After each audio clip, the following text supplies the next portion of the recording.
Dans cette maison, loin du tumulte, je me suis posé pour faire ce que j'aime le plus au monde, des rencontres. Pour découvrir des itinéraires inspirants. En octobre 2013, Yannick tombe malade. On se dit, bon, c'est un petit virus, ça va passer. Sauf qu'au bout de 15 jours, ça passe pas. Il marche plus. Il est en permanence à 10 sur 10 de douleur pour les médecins. Il va falloir trouver une solution et la solution, c'est l'hôpital psychiatrique. Il y a refus de notre part parce que tous les signes cliniques de la maladie Yannick sont portés sur la maladie de Lyme. Mais aussi pour mieux comprendre ses parcours de vie hors du commun, grâce à celles et ceux qui ont aidé mon invité à franchir les obstacles et grandir. Je l'ai jamais vu exprimer une colère négative, il a toujours essayé de sublimer, de positiver. C'est toujours un plaisir de savoir que ma famille, elle me soutient, qu'elle m'a toujours soutenu. Une occasion pour chacun d'entre nous de partager mille et une vies.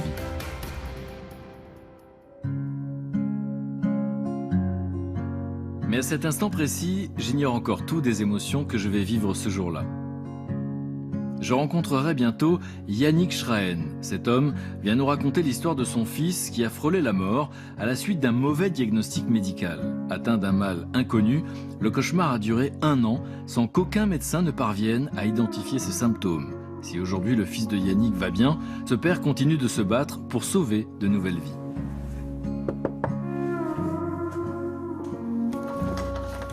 Bonjour Yannick, enchanté. Enchanté. Je suis ravi de vous rencontrer. Entrez.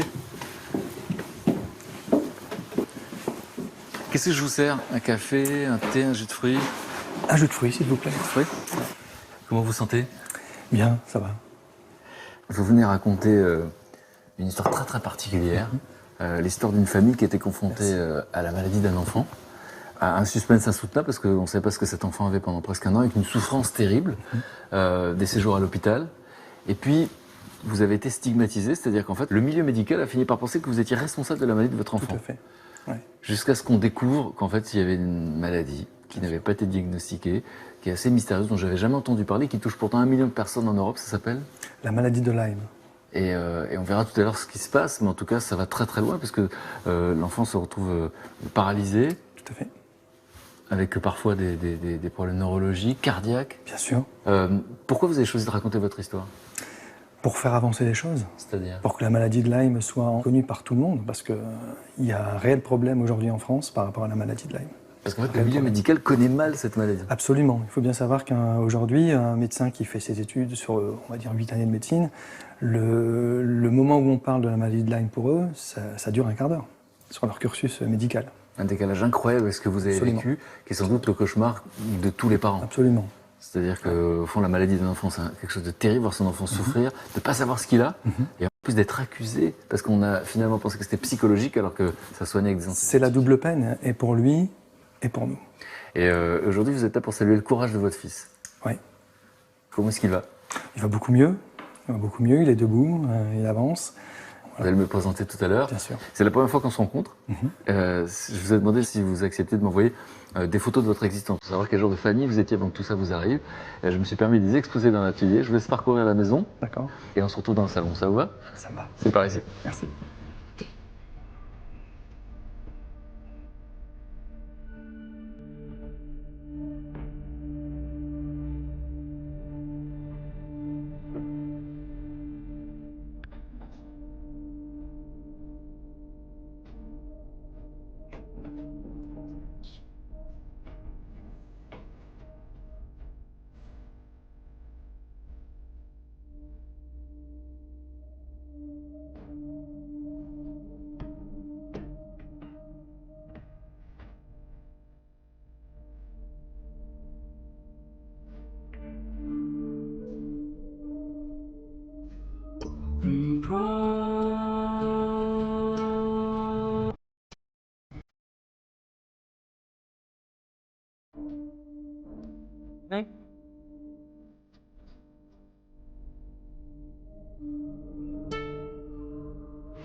C'est quoi l'émotion qui domine quand vous voyez tout ça? C'est compliqué, parce qu'après, on se replonge On se replonge dans toutes ces années de bonheur. Et quand je revois les photos, certaines photos d'Yannick, on se replonge aussi dans des années de cauchemar. C'est très compliqué émotionnellement, effectivement. Moi, je suis très impressionné parce que je m'identifie à vous, j'ai un enfant, et je me dis que si j'avais vécu ce que vous avez vécu, je serais dans la colère. Et vous n'êtes pas dans la colère. On va essayer de comprendre tout à l'heure pourquoi. C'est vous, quand vous étiez jeune, vous avez 13 ans, Oui. Quand vous regardez la photo de cet adolescent que vous êtes, si par magie, l'adulte que vous êtes aujourd'hui avait pu souffler quelque chose à l'oreille, vous qui connaissez la suite de son histoire, qu'est-ce que vous lui auriez dit? De s'accrocher. Il faut toujours garder l'espoir et être convaincu de ce qu'on est capable de faire pour les gens qu'on aime. Ce qui est fou, c'est que cette année-là, vous allez rencontrer celle qui va devenir la femme de votre vie. Oui. Et là, ce sont des mots qui ne sont pas abusifs, parce que les preuves que vous avez vécues auraient pu faire exploser votre couple. C'est ce que la plupart des gens vous disent d'ailleurs. Vous ne comprenez même pas la question. Non, C'est un amour absolu. absolument. Donc vous avez 13 ans quand vous rencontrez la femme de votre vie. Oui. C'est quoi la rencontre? Vous vous rappelez de quoi? Son regard. Vous êtes en quelle classe? Vous êtes dans la même classe? On n'est pas dans la même classe, on est dans le même collège, mais c'est réciproque. Il y a un coup de foudre. Et le coup de foudre, il est explosif. Mais ça aurait pu être un amour d'adolescent. Ça n'a pas été un amour d'adolescent même tout de suite. Il a fallu attendre 3 ans pour qu'on se retrouve. Et puis bon, à 16 ans, là c'est vraiment le moment où on est ensemble. Et puis on ne se quitte plus. Vous vous mariez, vous avez 20 ans, Oui, avec l'envie de fonder une famille? absolument. Ma femme achète une maison. À 20 ans? C'était une belle maison avec plein de travaux. Et puis on se lance dans la grande aventure des travaux pendant 7 ans. En 2001, Yannick a 27 ans et devient père pour la première fois. Cet immense bonheur est l'ultime preuve de l'amour que les deux parents se portent. Et on décide, comme il y a un amour fusionnel, ma femme aime Yannick. Donc il est logique que quand il arrive, on se dit on va l'appeler Yannick. Parce qu'elle se dit j'ai 2 Yannick comme ça. C'est vrai. Et donc, vous allez donner 2 petites sœurs à sûr. Yannick, vous allez avoir 3 enfants. Unis, et soudés, des petits frères et sœurs soudés. Parmi les activités familiales, vous aimez aller vous promener en forêt. Ouais. Ça a l'air banal et c'est très important pour la suite de l'histoire. Absolument. On habite à la campagne, on se balade en forêt tous les week-ends. Ouais. Et donc Yannick, qui est votre garçon, l'aîné, qui va vivre quelque chose de particulièrement terrible. Ouais. Quel genre d'enfant c'est à ce moment-là? C'est un garçon épanoui, plein de joie, curieux de tout. C'est un petit garçon rêvé. Un petit garçon rêvé. En 2013, vous êtes donc cette famille sans histoire qui va être confrontée à quelque chose de très particulier, l'arrivée d'une maladie. Comment cette maladie apparaît? En octobre 2013, Yannick tombe malade. Il tombe malade d'une maladie de saison, automnale. On se dit, c'est un petit virus, ça va passer.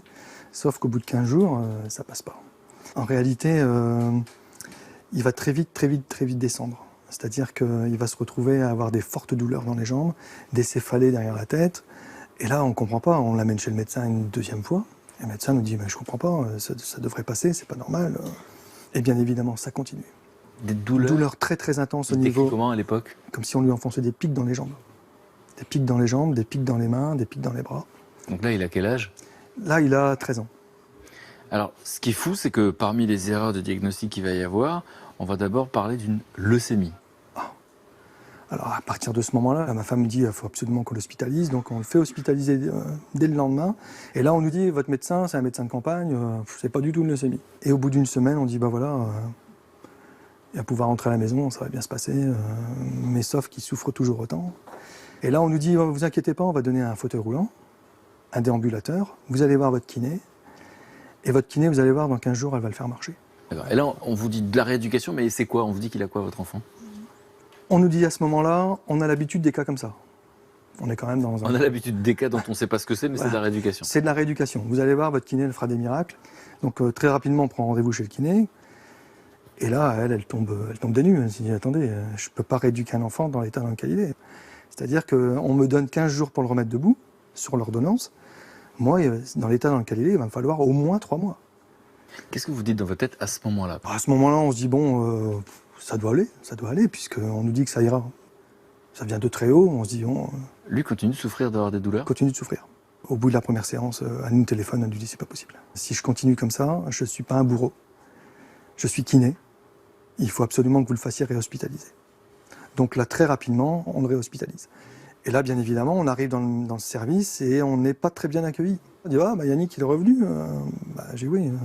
La kiné, elle n'arrive pas, quoi. Elle n'y arrive pas. Et au bout de 2 jours, on a un coup de téléphone du collège de Yannick. Le proviseur nous appelle en lui disant, écoutez, c'est l'hôpital qui vient de me téléphoner pour voir si Yannick était bien dans sa peau, s'il avait des problèmes particuliers avec sa famille, avec ses parents. Qu'est-ce que vous comprenez à ce moment-là? Là, on est très en colère. Là, on est en colère sur le coup. On se dit, Parce que d'abord, ça se passe dans votre dos. Bah oui, Et on ensuite, comprend pas. on est en train de chercher des raisons psychologiques à ces douleurs physiques. Et là, très vite, ça dégénère. Parce que, C'est-à-dire très vite, on nous dit, vous mêlez pas de ça. Vous savez, nous, on est les médecins, on a l'habitude. À côté de ça, on peut pas nier qu'il y a eu des examens médicaux de réaliser, dont le test ELISA, le fameux test de la maladie de Lyme. qu'on va découvrir plus tard. Bien évidemment. Mais ce test n'est pas fiable parce qu'au fond, là, il est négatif. Absolument. Parmi tous les tests, vous savez qu'il y a ce test au milieu ou pas du tout? On vous en parle un peu? Non, on nous en parle pas Donc, du vous tout, en parce parlez qu'on n'est même pas. pas du tout sur la maladie de Lyme à ce moment-là. On n'est pas du tout. La maladie de Lyme, transmise par une piqûre de tique, est une infection mortelle encore mal connue. Dans le cas de Yannick, il aura fallu 10 mois pour poser ce nom sur ses symptômes. Il a pourtant subi dès les premières semaines des dizaines d'examens sans qu'aucun médecin ne comprenne de quoi il souffre. Et là, on nous explique qu'on va devoir lui donner un médicament moitié relaxant, moitié antidépressif. Le fait d'entendre antidépresseur, ça vous plaît pas trop à ce moment-là? Ça nous plaît pas trop dans le sens où on comprend pas. On dit, vous allez voir, il va être plus gai. Il peut pas être gai. Enfin, s'il a mal. Résultat des courses, il dort 22 heures par jour. En même temps, dans tout ce qui se passe là, il y a une perte de poids rapide. Parce que Yannick pesait 45 kilos. Au moment où il rentre à l'hôpital, il en pèse 39. C'est-à-dire que sur les 3 semaines, il a perdu à peu près 6 kilos. Donc, vous, parents, vous voyez votre enfant maigrir. Tout à fait. Il marche toujours à ce moment-là? Il marche plus. Il est assis dans un fauteuil, mais il ne marche plus. Donc tout ça va très très vite. Ça va très très vite. C'est-à-dire que votre enfant souffre de douleur, il maigrit, il se retrouve dans un fauteuil roulant, Oui. vous ne savez pas ce qu'il a Non. à ce moment-là. Non. Là, il a la douleur qui est effectivement de plus en plus intense. Donc là, le corps médical décide de le passer sous un antalgique plus puissant, qui ne fait aucun effet. Et donc là, à un moment donné, au bout de 2 semaines d'hospitalisation, on nous dit, voilà, puisque votre kiné n'a pas réussi à le rééduquer, on va le mettre dans un centre de rééducation. Vous allez voir, ça va faire des miracles. Il y a quelque chose qui m'échappe, parce que comment c'est possible que quelqu'un qui ne sache pas ce qu'il a, sache ce qu'il va... Voilà, à partir de ce moment-là, effectivement, nous, on prend vraiment la mesure des choses. On se dit, oh là là là là, on a peur. On ne sait pas où on va, là, parce que Yannick souffre. Qu'est-ce qu'on fait? On l'enlève, on le laisse, on essaie de le mettre ailleurs, sauf que la machine est engagée, est enclenchée. Et effectivement, si vous voulez, on nous fait comprendre que, bon, nous, les parents, on doit rester à notre place. Quelles sont les questions que vous posez qui dérangent? Les questions, c'est, il n'y a pas d'évolution. Ça fait maintenant quasiment 2 mois que vous soignez Yannick, il n'y a pas d'évolution. Qu'est-ce que vous pouvez nous répondre? Il faut nous laisser travailler. Et effectivement, Yannick part en centre de rééducation au bout de 2 mois. Dans quel état d'esprit est Yannick à ce moment-là? Épatant dans le sens où il traverse cette période avec courage. Et comment vous faites pour le rassurer alors que la médecine n'est pas capable de vous rassurer à ce moment-là? On dit que ça va aller. On dit on va trouver. C'est obligé. Et en vrai, vous vivez ça comment à ce moment-là? Compliqué. Ma femme a peur, moi j'ai peur, mais les filles ont très très peur. Peur de quoi finalement? Peur que ça n'aboutisse pas. Que le centre de rééducation soit encore une fois une bouteille jetée à la mer, mais pour rien. Et là, très vite, on vient nous voir, des kinés, des psychologues, qui nous disent, voilà, Yannick souffre tout le temps, on ne peut pas le rééduquer, c'est pas possible, il faut que vous fassiez quelque chose. Vous, parents? Nous, parents. Et là, on ne comprend pas. On se dit, c'est pas possible. On nous dit à l'hôpital, non, nous, on est médecins et vous êtes parents. Laissez-nous faire. Et là, il est censé avoir une coordination entre les services. C'est à nous de faire la jonction entre la direction et entre l'hôpital. Quand ils disent faire quelque chose, ils pensent à quoi les gens à ce moment-là, les kinés? En catimini, on nous dit, il faut trouver la cause du mal pour pouvoir le rééduquer. En fait, les kinés qui sont dans ce centre nous disent exactement la même chose que la kiné de campagne. Comment réagissent les gens autour de vous? Vous avez un enfant qui souffre, on ne sait pas de quoi? C'est très compliqué. Il n'y a pas de nom sur une maladie. Et c'est quoi que vous lisez dans le regard des gens? C'est bizarre. Vous sentez une suspicion? Il y a un mais. Comme il n'y a pas de nom, non. On a l'impression qu'il n'y a pas de maladie. Il n'y a pas de maladie. Et donc, ils souffrent d'une non-maladie. C'est la situation est étrange pour tout le monde. Alors, voilà, c'est bizarre. Donc, s'il n'y a pas de maladie, c'est forcément que ça se passe ailleurs. Et si c'est ailleurs, c'est dans la tête. Ces suspicions pénibles s'ajoutent aux douleurs bien réelles qui s'acharnent sur le corps du jeune garçon, tandis que le diagnostic demeure encore inconnu. Finalement, les médecins qui sont impuissants vont décider que c'est somatique, c'est psychologique. Ouais. Et là, nous, on dit c'est pas possible, il souffre. En kilomètres, on est assez loin du centre de rééducation, donc on peut pas se permettre d'être là tous les jours, c'est pas possible. Et le truc, c'est qu'il va dégénérer complètement, c'est-à-dire qu'il va perdre l'usage de l'assise. Et ça, on n'en sera pas prévenu non plus. Ni nous, mais surtout, comble de l'affaire, c'est qu'on n'a pas prévenu l'hôpital. Donc son état se dégrade très gravement. Très gravement. Bien évidemment, on demande à rencontrer la directrice. Et là, je lui demande, ma femme lui demande, elle dit, mais attendez, qu'est-ce qui se passe ? Pourquoi vous n'avez pas prévenu et l'hôpital et nous-mêmes ? Et là, elle se sauve, La directrice ? la directrice. Je la rattrape dans le couloir, je lui dis, mais attendez, expliquez-moi ce qui se passe. Je ne vous ai pas agressé, je vous demande ce qui se passe. Enfin, on est parents, on vient voir notre enfant, il part assis, on le retrouve allongé, il ne tient plus assis. Expliquez-moi. Et là, elle me dit, vous voyez avec l'hôpital. Ça vous fait rire aujourd'hui. Tellement c'est absurde. C'est absurde, complètement. Donc vous retournez vers l'hôpital ? Mais j'explique bien évidemment à la directrice et ma femme aussi qu'il est hors de question qu'Yannick retourne dans le centre. Bien évidemment, elle en est satisfaite puisqu'il n'y a aucun résultat. Yannick souffre, il n'arrive pas à le rééduquer. La directrice du centre de rééducation. Voilà. On se rend à notre rendez-vous avec nos 2 médecins habituels. Et là, elle le retrouve allongé. Elle dit waouh, ouais, quand même. Bah, je dis ouais, il est allongé, qu'est-ce qu'on fait ? Et là, j'ai dit écoutez, je pense qu'avec ma femme, on a pris une décision. On va essayer de l'envoyer vers un autre centre hospitalier. Qu'est-ce que vous sentez dans les réactions en face de vous quand vous annoncez ça ? De l'ironie, toujours les parents qui décident, alors que nous, on est médecins. Donc là, vous allez à Paris, Ouais.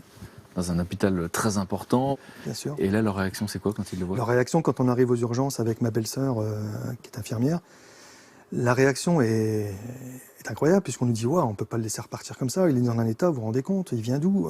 Donc là, on se dit, ça y est, on voit le bout du tunnel. Mais très vite dans la journée, ça dégénère. C'est-à-dire ? Il y a une neurologue qui descend et qui nous dit non, je viens d'avoir l'hôpital au téléphone, et nous, on ne peut pas le garder, on n'a pas de place. Et tout ce que je peux lui donner, c'est un antidépresseur. Donc là, vous sentez que cette neurologue a parlé à l'hôpital Oui. qui était votre référence, Absolument. qui se sont entendus, Absolument. au fond, et que par solidarité médicale, elle va suivre le même diagnostic en disant c'est psychologique. Absolument. Donc elle aussi, on verra la suite, va passer à côté du vrai diagnostic. Voilà. Là, elle nous dit, il faut rentrer chez vous. Mais bon, rentrer chez vous, c'est compliqué. Donc, idéalement, c'est que comme vous avez un centre de référence, c'est d'y retourner pour une 4e fois. Là, vous devez retourner à l'hôpital que vous aviez quitté. Voilà, ma femme me dit, mais c'est pas possible. On peut pas le laisser repartir une 4e fois dans cet hôpital. C'est juste pas possible. C'est pas possible. Il faut trouver une autre alternative. Mais on n'a pas d'autre alternative. Mais à ce moment-là, c'est terrible parce que vers qui se tourner, au fond ? Absolument. Dans quel état est Yannick à ce moment-là ? Qu'est-ce qu'il dit ? Yannick, il a encore perdu du poids. Il est en permanence à 10 sur 10 de douleur. Et là, on nous dit, on va passer au traitement de choc. C'est-à-dire qu'on va donner de la morphine, 10 doses par jour. Et là, on leur dit quand même, attendez, c'est pas possible. On passe à la morphine, mais après, c'est quoi ? C'est l'opium. C'est pas possible. Les parents de Yannick se tournent toujours vers le même hôpital. Lors de son 4e séjour, son état se dégrade dangereusement. Au printemps 2014, Yannick ne pèse plus que 33 kilos et ne parvient plus à plier ses jambes. Qu'est-ce qui domine à ce moment-là ? Un sentiment d'impuissance terrible ? Terrible, terrible. Là, c'est le sol qui se dérobe sous vos pieds parce que la vie au quotidien est devenue compliquée. Il faut gérer les petites sœurs, il faut gérer le quotidien, le travail, l'école. Et il y a Yannick qui souffre tout le temps. Et on en est à 7 mois. 7 mois de douleur quotidienne. Et alors, j'ai envie de dire, le pire ne s'est pas encore produit parce que vous allez vivre quelque chose de très très particulier, une sorte de bras de fer et vous allez recevoir des menaces. Oui. Au moment de cette 4e hospitalisation, il y a une réunion parce qu'on voit qu'il y a un blocage, la situation n'évolue pas. Yannick attrape des escarres. Il va falloir que nous, un week-end, on le récupère pour se rendre compte qu'en fait, en étant dans un hôpital, il est en train de faire une vessie neurologique. Ça veut dire quoi ? C'est-à-dire que son organisme est tellement chamboulé par ce qui lui arrive, il a une perte musculaire, tous ses muscles fondent, et bien évidemment, le cerveau, il commande plus les organes. Et donc la vessie neurologique, c'est quand, à partir du moment où vous faites des mictions de pipi d'1 litre par jour. Ça, c'est pas normal. C'est mon médecin traitant en sortie d'hôpital qui se rend compte que c'est pas normal. Il faut immédiatement l'envoyer chez l'urologue. Donc nous, en sortie externe, on décide de l'envoyer chez l'urologue. Et là, l'urologue, en externe, sur notre secteur, il fait des bons plafonds. Il insulte ma femme. C'est-à-dire? C'est-à-dire qu'il dit à ma femme, vous êtes folle, mais qu'est-ce qui se passe? Vous pouvez pas laisser votre... Vous avez vu dans quel état est votre fils? C'est dingue, c'est pas possible. Il va perdre un rein dans l'état dans lequel il est. C'est-à-dire qu'en fait, à chaque fois que vous voyez les gens à l'hôpital, on vous dit laissez-nous faire. Et à chaque fois que vous voyez quelqu'un à l'extérieur, on dit mais vous êtes dingue. Voilà, c'est ça, ouais. Qu'est-ce qui se passe là? Là, il se passe qu'on décide très rapidement, parce qu'il doit repartir à l'hôpital, on leur explique qu'on a fait un bilan, et que le bilan urologique est très mauvais, et on décide de retirer l'enfant. Et là, on nous dit on va faire une réunion. Donc je me retrouve dans un bureau avec les deux médecins en face de moi, et un témoin infirmier. Et là, j'ai l'impression d'être face à des juges, et pas des médecins. C'est-à-dire que... Ouais. Ils vous disent quoi? Ils vous reprochent quoi? Là, ils nous reprochent de ne pas leur laisser faire leur job. Alors qu'à l'extérieur, on vous dit qu'il est en danger. Bien sûr. Et là, on me dit clairement, voilà, il va falloir trouver une solution, et la solution, c'est l'hôpital psychiatrique. Parce que leur conviction à eux, à ce moment-là, c'est quoi? C'est une maladie psychologique, mais sans vraiment poser de diagnostic psychologique. C'est-à-dire qu'on n'a pas de nom clair de la maladie psychologique. Cet enfant souffre, c'est une évidence, puisqu'il ne marche plus, Bien sûr. Et il perd des kilos. Bien sûr. Et donc là, le corps médical ne sait pas ce qu'il a. Et donc, puisqu'on ne sait pas ce qu'il a, c'est dans sa tête. Voilà. Et donc, on décide de l'interner. Tout à fait. Là, bien évidemment, il y a refus de notre part, parce que nous, on trouve qu'il y a, pour lui, effectivement, à ce moment-là, non-insistance à personne en danger. Et effectivement, si ça continue comme ça, il va mourir. Il va mourir. Donc, il faut absolument, soit qu'il soigne Yannick, soit qu'on puisse le sortir et le récupérer. Sauf qu'à partir du moment où je leur dis que je veux récupérer mon enfant, là, ça dégénère. C'est-à-dire? Là, on me regarde et on me menace du doigt. On nous dit que si on insiste trop, on nous mettra la PMI aux fesses. Et là, on vous dit la PMI. Et on me dit, les assistantes sociales, monsieur Schrein, les assistantes sociales. Ça veut dire que cet enfant que vous voulez sauver, on vous dit, parce que vous avez la sensation qu'eux ne savent pas ce qu'ils font, voilà. On vous dit on va vous l'enlever, voilà. On va vous l'arracher. C'est la triple peine. Là. Bien sûr. Et là, on me dit, vous rentrerez dans le rang comme tous les parents. Et là, je passe à travers la chaise, je passe à travers les étages. Vous êtes effondré. Je suis effondré. Donc là, vous décidez quoi à ce moment-là? Là, je lui rétorque que je vais prendre un avocat. Parce que... Et on me dit, si vous prenez un avocat, vous savez à qui vous vous attaquez, ça va être compliqué. Je suis KO. Et vous cherchez une solution? On est KO et on cherche toujours la solution. En disant, voilà, essayez un anti-inflammatoire. On a essayé la morphine, on a essayé plein de choses, plein d'antalgiques qui n'ont pas fonctionné. Et on vous répond quoi? Et là, on me répond, la médecin me répond, je pourrais, mais j'ai pas envie. Sans aucune explication? Non. Et vous sentez quoi? Vous sentez un être humain blessé dans son ego? Vous sentez quoi? C'est ça. Ouais, c'est ça. C'est rester à votre place, vous êtes parents, nous, on est médecins. Faites ce qu'on vous dit. Faites ce qu'on vous dit. C'est fou, cette histoire que vous racontez peut rendre dingue. Et vous êtes un couple à ce moment-là, vous connaissez depuis l'âge de 13 ans, et on sait que souvent les couples, quand ils traversent des épreuves comme celle-là, peuvent exploser. Qu'est-ce qui se passe? Comment vous faites pour tenir? On fait le contraire, on est encore plus soudés. On va avancer, on va continuer, on va récupérer Yannick, et on va trouver. Et les menaces de l'institution deviennent bien réelles. Yannick et sa femme font l'objet d'un signalement à la gendarmerie. Qu'est-ce qu'on vous reproche? Bien évidemment, on a récupéré Yannick, on ne l'a pas remis dans l'hôpital. Ma femme reçoit la visite de la gendarmerie. Et là, on va voir que ces gendarmes, vous leur devez une fière chandelle. Oui. C'est peut-être la première fois dans l'histoire que vous avez vraiment du soutien. Voilà. Qu'est-ce qu'ils constatent? Là, ils constatent que ce qui est marqué sur leur feuille ne correspond pas à ce qu'ils voient. Qu'est-ce qu'il y avait sur cette feuille, des gendarmes? Il y avait, contre les parents, une tentative au suicide de l'enfant, mise en danger de la vie d'autrui. Le corps médical dit à ce moment-là à la force publique que votre enfant... Que nous, les parents, nous l'invitons à la tentative au suicide. C'est ce qui est écrit. Absolument. Donc c'est écrit par un hôpital, donc des gens qui ont autorité en matière de santé. Bien sûr. Et donc la force publique lit ça. Bien sûr. Et là, malgré ça, Bien sûr. les gendarmes constatent quoi et du coup font quoi? Les gendarmes qui viennent à la maison constatent très rapidement qu'Yannick est médicalisé, qu'il a une infirmière qui est présente, qu'il est sous perfusion, qu'il a un kiné, qu'il a les traitements antidouleurs. Et très rapidement se rendre compte qu'il y a un problème quelque part. Ça, c'est incroyable quand même. Hein. Parce que des gendarmes ne sont pas formés en médecine. Non. Et donc il va y avoir un procureur de la République que vous n'allez pas rencontrer. Non. Et qui a le pouvoir à ce moment-là de vous retirer ou pas la garde de votre enfant. Bien sûr. Sa décision est entre ses mains. Et effectivement, la réponse tombe très rapidement puisque le soir même, je suis convoqué à la gendarmerie. Je suis auditionné pendant plus de 2 heures. Ça, c'est fou déjà, cette situation. Vous êtes à la gendarmerie en train de répondre, alors que vous êtes en train de vous inquiéter pour votre enfant. Vous devez répondre. Là, on a très peur. Et là, on se dit, on va perdre Yannick. Puisque nous, personne lambda, par rapport à l'hôpital, on n'est rien. Et là, tout ce que vous avez en sentiment, tout ce que vous avez en peur, tout ressurgit. Vous avez peur. Et vous ne savez pas vers qui vous tournez. Non, parce que là, c'est la force publique. C'est le procureur de la République. On parle du procureur de la République. Et malgré tout, le procureur de la République, très rapidement, le gendarme nous rappelle le soir et nous dit que le procureur a décidé de nous laisser la garde de l'enfant. Et que c'est à nous de décider, nous parents, de décider dans quel établissement hospitalier nous souhaitons mettre notre enfant pour qu'il ait un deuxième avis objectif. Donc là, moi, j'ai un soulagement par rapport à cette menace. Non. Simplement, votre enfant n'est pas sauvé à ce moment-là et il est toujours en souffrance. Pour nous, c'est une première victoire dans le sens où on ne doit plus retourner dans cet hôpital. De force. On n'est pas au bout de nos peines. Parce qu'il va falloir quand même pouvoir réhospitaliser Yannick, sachant très bien qu'il y aura forcément quelque part une pression qui sera mise sur les autres établissements. Comme ça s'est passé une première fois à Paris, où en fait les hôpitaux s'appellent entre eux, il y a une forme de solidarité. Bien sûr.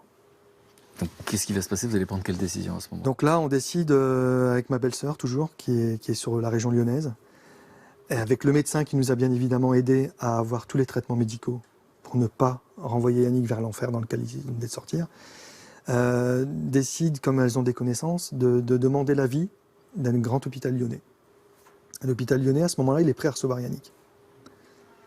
Et là, on est confiant parce qu'on se dit, ça y est, on va devoir ramener Yannick très loin, mais il va être pris en charge. Vous habitez dans le nord de la France. Bien sûr, pas à côté. Bien sûr. Donc on se dit, on va faire tout ce qu'il faut pour qu'il soit réhospitalisé. Et là, à la veille de partir,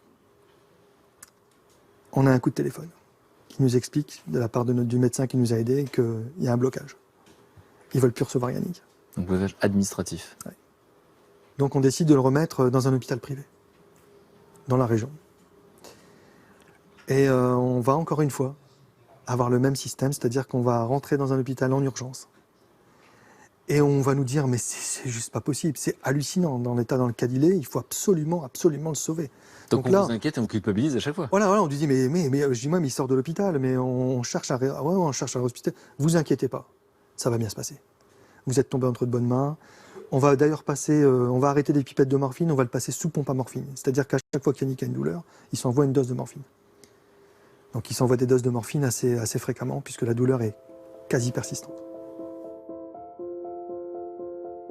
Malgré la bonne volonté de ces nouveaux médecins et l'espoir des parents, le même scénario se répète dans ce nouvel hôpital. Là, on nous dit, on va passer dans un service qui est original. On nous le présente comme un service original. Alors nous, on demande à savoir ce que c'est l'originalité. Et on dit, c'est un service pour adolescents qui ont des problèmes. Des problèmes de comportement. Et là, on ne comprend pas du tout si c'est des problèmes de comportement, mais il n'y a pas de problème de comportement. Mais comme il ne peut pas rester en neurologie, on est forcément obligé de le mettre en psychiatrie. Et c'est l'enfermement, là. Et là, c'est l'enfermement.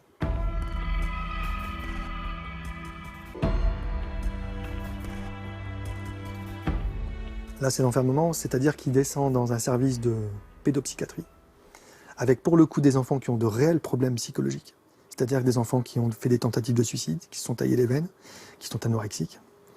Et là, Yannick, il va se retrouver dans une chambre, seul, en nous disant que pour le bien-être de l'enfant, il est bien évident que les parents ne peuvent pas venir tous les jours. Ce qu'on ne faisait plus depuis longtemps, puisque pour le travail, pour les filles, pour l'école, on ne peut pas se rendre tous les jours à l'hôpital. C'est quasiment impossible. Donc on nous explique qu'il faut venir le week-end. On vous fait comprendre qu'au fond, à votre contact, votre enfant ira plus mal. Voilà. Ce qui est parfois le cas dans le cas de certaines anorexies. Et donc, au fond, là, on vous applique le même traitement. Tout à fait. Sauf que vous avez cette conviction profonde que ce n'est pas un problème dans sa tête. Bien sûr. Et que c'est un problème physiologique, on va le découvrir plus tard. Mais à ce moment-là, le monde entier est ligué contre vous. Voilà. Là, un jour, on m'appelle, le pédopsychiatre m'appelle. Et nous dit, voilà, on voudrait vous voir. Bon, donc on se rend à l'hôpital. Et là, on rentre et on est sur une autre planète. C'est-à-dire qu'on a face à nous un homme qui demande à ma femme si elle a un oncle qui a fait fortune en Amérique. Alors ma femme a dit, attendez, je comprends pas, c'est quoi le sens de la question? Et si on trouve pas paranormal que Yannick ait le même prénom que moi. Paranormal ou normal? Paranormal. Et là, La quatrième dimension. Là, c'est la quatrième dimension. Là, je dis, on va arrêter, monsieur. Je dis, vous m'avez fait déplacer simplement pour demander à ma femme si elle avait un oncle qui a fait fortune en Amérique. Pourquoi mon enfant a le même prénom que moi? Qu'est-ce que vous sentez comme suspicion? En fait, on est en train de chercher un problème psychologique à cet enfant, qui est en train de se laisser mourir de leur point de vue. Et donc, il y a quelque chose de toxique dans cette famille. Et donc, il y a des pistes. Et donc, parmi les pistes, on se dit, tiens, il a le même prénom, c'est pas normal. Ce qui est une chose courante en France, hein, quand même. Oui, il y a beaucoup de pays où c'est comme ça, que ce soit aux États-Unis, en Espagne. En Espagne, beaucoup, effectivement. Donc, non, ça s'arrête là. Ça s'arrête là. Et puis, la goutte d'eau, ça sera quelques semaines plus tard, parce qu'on n'en est pas encore au comble de la bêtise. De la bêtise. C'est-à-dire qu'un jour, il nous appelle et il dit, bon, voilà, vous venez toutes les semaines. C'est compliqué. Essayez de prendre du bon temps. Votre enfant semble se laisser mourir, essayez de prendre du bon temps. Et là, je pense que pour une maman, s'il a voulu l'abattre, il a fait tout le contraire à ce moment-là. C'est-à-dire que ma femme, le dimanche, a décidé de prendre du bon temps. C'est-à-dire qu'elle a dit, on ne va pas aller à l'hôpital. Ça va être très très dur, très très dur. Mais là, je vais m'asseoir à l'ordinateur et je vais écrire toute l'histoire à la présidente de Lyme Sans Frontières. J'ai rien à perdre, mais tous les signes cliniques de la maladie Yannick sont portés sur la maladie de Lyme. Et la maladie de Lyme, L-Y-M-E, est due à une piqûre de tique. Voilà. C'est-à-dire que ça, c'est votre femme? Ouais. Toute seule? Oui. Parce qu'on va découvrir, il y a un grand professeur qui va venir dans un instant, qui est votre sauveur, on peut l'appeler comme ça, puisqu'il va sauver la vie de votre fils et va vous sortir de cet enfer. Et donc c'est votre femme qui a cette sensation que les médecins passent tous à côté, et elle voit des symptômes qui ressemblent à quelque chose qu'elle a lu finalement. Qu'elle a vu sur une émission de France 5 de Chantal Perrin, quelques mois auparavant, lorsque Yannick était à la maison, et qui correspondait tout à fait aux signes cliniques de ce qu'avait Yannick, tout à fait. C'était trait pour trait. Dans cette émission, un symptôme attire l'attention de Yannick. La maladie de Lyme se déclare par une tache rouge sur la peau. Or, une tache avait bien été repérée sur le corps de son fils 10 mois auparavant. Et là, c'est le début de la sortie du tunnel. Donc, diagnostic, un traitement, ouais. Et donc c'est des antibiotiques, j'ai envie de dire tout simplement. L'antibiothérapie à forte dose, parce que pour le coup, pour Yannick, on ne pouvait pas se contenter d'un petit truc, il a fallu passer sous intraveineuse avec un antibiotique très très puissant. Parce que ça fait 10 mois qu'il est là-dedans. Voilà. Et donc là, les résultats sont spectaculaires, parce que là où même le professeur lui-même, il vous l'expliquera, pensait que ça serait beaucoup plus long, ça s'est joué sur 3 mois. C'est-à-dire qu'en 3 mois, Yannick a récupéré toutes ses fonctions. Au bout de 3 semaines, il n'avait plus aucune douleur. Et donc c'est incroyable, parce que j'en ai des frissons. Hein. C'est-à-dire que, parce que c'est l'enfer, l'enfer, et d'un seul coup... À la fin de cette antibiothérapie-là, et le traitement qui a suivi, bien évidemment, Yannick a récupéré tous ses moyens fin décembre, alors qu'il était hospitalisé début septembre. Donc vous allez me présenter Yannick, qui va me raconter comment il a vécu cette histoire dingue, ce professeur qui va nous dire ce que c'est cette maladie, qui est finalement, qui existe, qui est référencée, mais qui n'est pas assez connue. C'est pour ça que le monde médical passe à côté si souvent, parce qu'il y a plus de 30 000 cas en France, 1 million de cas en Europe. Là, quand vous le racontez, j'ai une forme de soulagement. Il y a des familles en France qui ne sont pas encore soulagées. C'est pour ça que vous continuez de vous battre. Bien sûr. Et à la fois, j'ai de la colère pour ces interlocuteurs que vous avez eus à chaque fois. Et je ne sens pas de colère chez vous. On a tout donné, si vous voulez. On a tout donné en sentiments. On a tout perdu, si vous voulez, à un moment donné. Et pour nous, depuis le début, depuis toujours, la violence et la haine sont solution à rien. Même face à l'administration. Même face à l'administration. On a fait confiance à monsieur le procureur. Et je pense que lui, son plus beau cadeau qu'il ait pu nous faire, c'est de pouvoir garder Yannick et de le faire soigner. Et effectivement, avoir confiance. Après, la colère, bien évidemment, il y a quelque part de la colère, mais faut pas vivre avec la colère. Vous avez intenté quand même une action en justice, c'est pour ça qu'on n'en parlera pas, parce que forcément il y a des gens qui doivent répondre et qui ont des responsabilités. Bien sûr. Est-ce que vous réalisez ce que vous avez vécu qui est fou?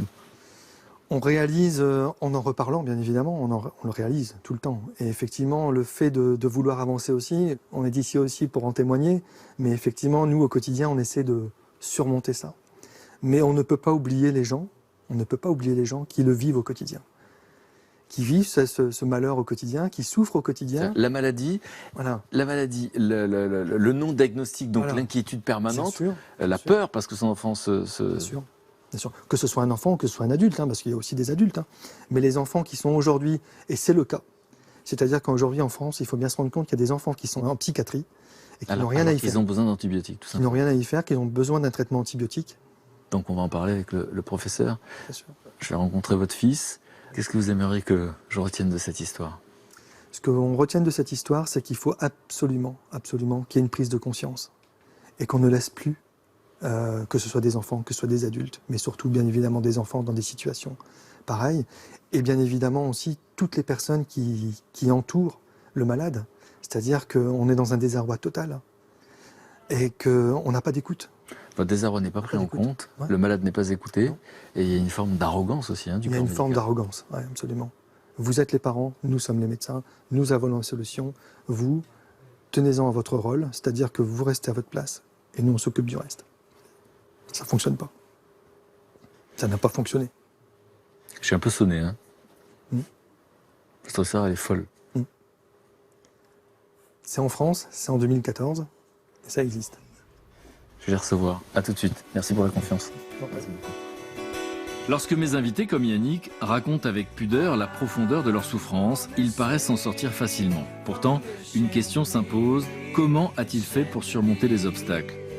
C'est pour tenter d'y répondre que j'ai voulu aujourd'hui écouter ses proches, un médecin spécialiste de la maladie de Lyme et bien sûr son fils Yannick, aujourd'hui sous traitement depuis 2 ans, afin de mieux comprendre comment chacun d'entre nous peut tirer des enseignements de l'expérience si particulière de mon invité. C'est une maladie dont les signes ne se voient pas. Quand quelqu'un dit j'ai mal, je suis fatigué, j'ai des troubles de concentration, il n'y a pas un appareil pour mesurer. Et la médecine moderne est très normative, tout doit être mesuré dans des scanners, des bilans biologiques. C'est toujours le malade qui pense au Lyme, le médecin n'y pense jamais, ça n'existe pas, on leur a dit que c'était une maladie rare. Je sais que j'aurais pu être soigné dès le début si c'était pas entêté. Je trouve que c'est inhumain un peu ce qu'ils ont fait. Un peu, non, beaucoup.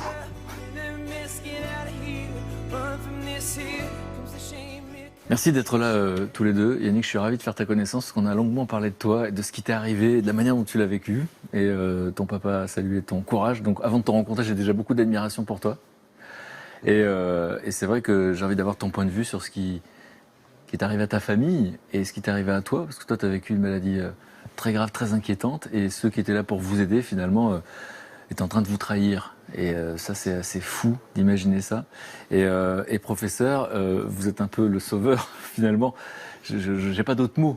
Parce que dans cette histoire terrible où ça ressemble à un cauchemar pour une famille, en fait, vous arrivez à un moment donné pour offrir un dénouement heureux. Et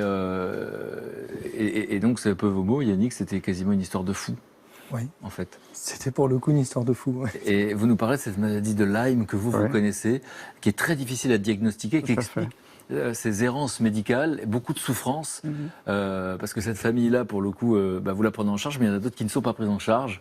Et puis vous allez nous parler de ce monde médical, où Ouais, ouais. effectivement, des êtres humains qui ont quand même fait le choix dans l'existence d'être dans un métier d'aide, là vont être très dangereux en fait. Et vous allez me dire comment vous expliquez qu'on en arrive là, dans ce pays. Tout à fait. Parce que quand on dit qu'on est en 2014, c'est assez difficile d'imaginer. Yannick, je ne sais pas par quoi commencer. D'abord, je veux savoir comment tu vas aujourd'hui. Alors aujourd'hui, ça va mieux. Ça va mieux, donc autant au niveau du moral, parce que du coup, j'ai quand même un peu plus confiance dans les médecins. Mais à la fois, je garde quand même quelques séquelles de ce qui m'est arrivé, notamment quand je passe devant un hôpital ou quelque chose comme ça. Tout de suite, ça me fait penser à ce que j'ai déjà vécu.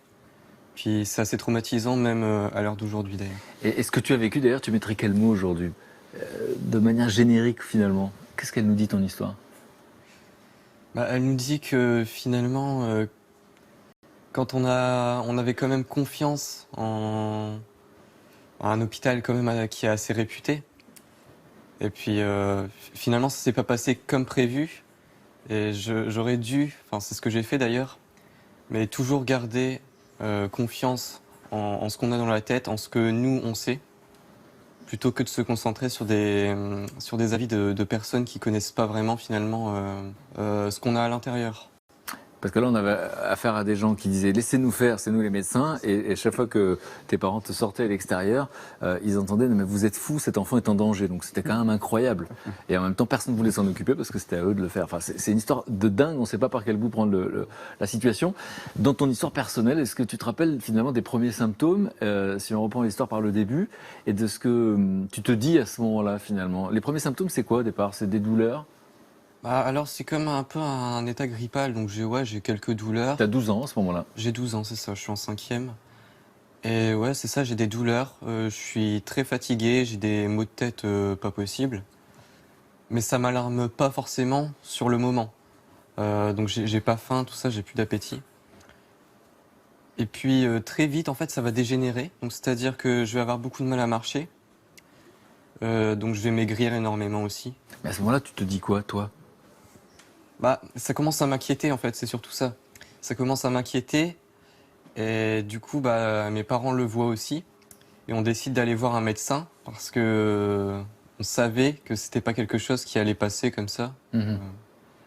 Donc on va voir un médecin qui nous fait faire des analyses de sang, tout ça. Et elle nous annonce Déjà, une leucémie. une leucémie. Toi, tu as 12 ans, t'entends leucémie, qu'est-ce que tu comprends? Qu'est-ce que tu penses? Justement, je comprenais rien parce que je savais pas ce que c'était. Et en voyant en fait la tête du médecin et la tête de mon père, je me dis ouais, ça doit quand même être assez grave. Enfin, je devais être hospitalisé le plus rapidement possible. Donc, tu as 12 ans, tu penses quoi à ce moment-là? J'avais vraiment confiance, donc je me disais ouais, c'est un hôpital réputé là où je vais aller, donc je vais vraiment Pris en charge. être pris en charge, tout ça. Donc, on t'apprend que tu n'as pas une leucémie. Donc, j'imagine que d'abord, c'est un soulagement.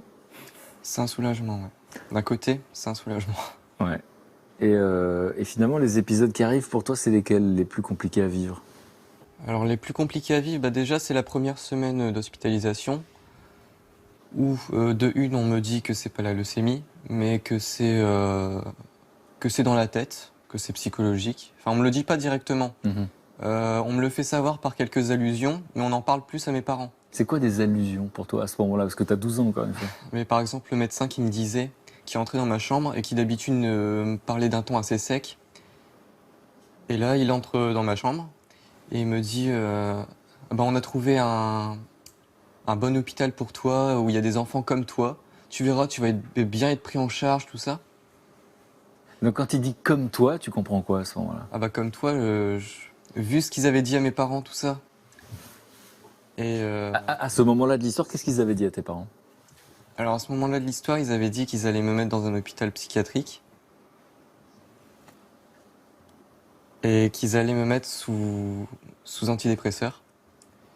Et donc, quand le médecin a dit des enfants comme toi, tout de suite j'ai pensé à des enfants qui avaient des problèmes psychiatriques et donc un asile. Qu'est-ce que tu t'es dit à ce moment-là? Je comprenais pas, si vous voulez, tout le long, j'ai jamais rien compris à ce qui m'est arrivé tellement c'est incroyable, c'est fou pour le coup. Et c'est vraiment... Enfin, je me rendais pas vraiment compte de l'impact que ça avait. Mais au fur et à mesure que les jours passaient justement, et au fur et à mesure où ils convoquaient mes parents, ils leur disaient certaines choses aussi, parce que c'était qu'une idée approximative, hein, l'asile. Après, ça s'est confirmé. Et ils ont vraiment décidé, enfin, ils ont contacté le centre.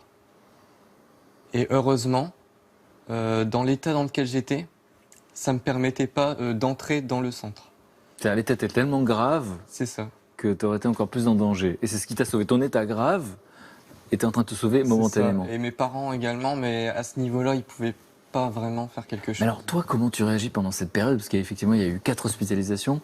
Pendant toute cette période où toi, tu souffres, et on te dit en même temps que c'est dans ta tête.